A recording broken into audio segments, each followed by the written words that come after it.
Comment prendre les bons risques financiers et choisir les bons investissements pour votre entreprise? C'est une question qui revient très souvent, à laquelle je vous propose de répondre aujourd'hui. Je suis Laure Matsoukiss, fondatrice de LMK Training et experte auprès des entrepreneurs avancés qui souhaitent véritablement développer une entreprise rentable et pérenne. Alors, quelles sont les deux règles fondamentales pour prendre les bons risques financiers? Première règle, pour investir correctement, il faut qu'il y ait une stratégie et des objectifs derrière ces investissements. En fait, pour pouvoir investir correctement et prendre les bons risques financiers, il faut déjà sortir de l'horizon quotidien et définir une stratégie de développement à 90 jours ou à 6 mois ou même à l'année.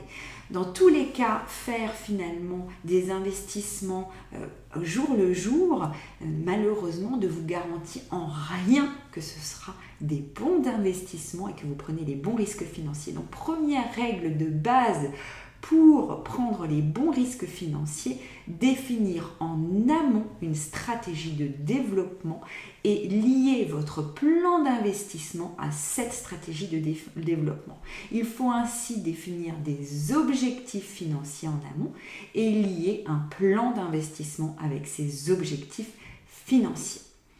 Si vous investissez au jour le jour en prenant des décisions au quotidien, malheureusement, vos risques financiers ne vous donneront pas les retours sur investissement espérés. En fait, vous ne savez même pas exactement ce que vous espérez, donc bien entendu, c'est très compliqué dans ces cas-là de prendre les bons risques financiers.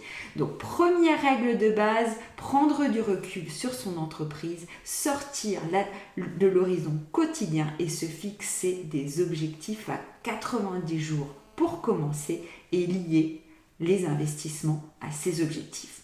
Première règle. Deuxième règle de base pour prendre les bons risques financiers, c'est lier vos risques à votre stade de développement. Vos investissements dépendent de votre stade de développement. Ils dépendent de vos objectifs, ça c'est la première règle, mais ils dépendent également de votre stade de développement. Ça ne sert à rien d'essayer de sauter les étapes. De la phase de démarrage à la phase de décollage, à la phase d'accélération, à la phase de croisière, les risques financiers qui doivent être pris ne sont pas les mêmes.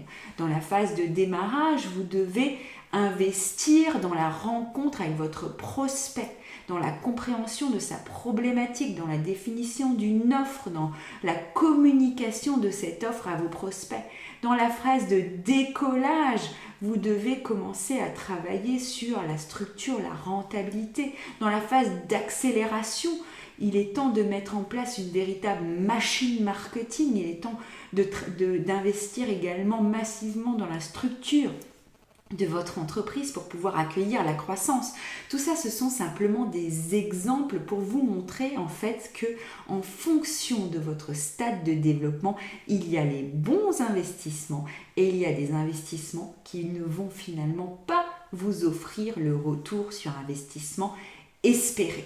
Donc, pour prendre les bons risques financiers, il faut à la fois se fixer des objectifs clairs, fixer une stratégie de développement claire, mais aussi prendre en compte votre stade de développement. N'hésitez pas à me dire sous cette vidéo ce que vous en pensez.